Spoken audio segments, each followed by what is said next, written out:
Il y a quelques jours, je suis tombée sur cet avis Amazon, sur le tome 2 de l'Odyssée de la Baleine Miroir, et ça m'a vraiment mise un peu chafouin.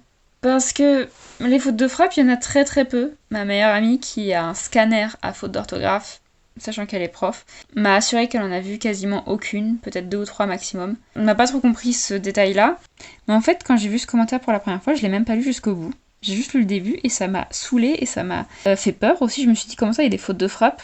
Et là, ce soir, je suis retournée voir ce commentaire. Et en fait, j'ai lu la fin et je me suis dit ah, cette personne a quand même aimé l'histoire et a quand même envie de lire la suite, même si elle a vu des défauts dans la forme du récit. Et ça m'a fait vachement de bien, en fait.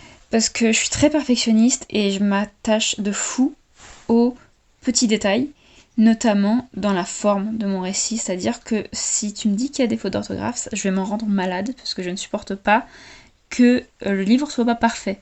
Et ça fait littéralement des mois que je me dis que s'il y a trop de fautes dans mes romans, les gens vont lire ça et ils voudront pas lire la suite. D'ailleurs, je fais une réédition du tome 1 qui avait vraiment trop de fautes à mon goût.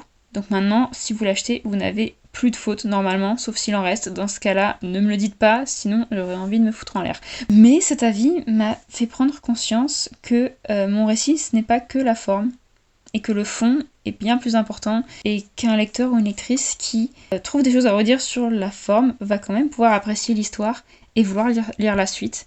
Et ça m'a un petit peu rappelé qu'en fait l'important dans mon histoire, c'est l'histoire. Et j'ai tendance à oublier que mon histoire a beaucoup de qualité, et qu'elle est suffisamment puissante aussi pour convaincre mes lectrices de revenir pour la suite.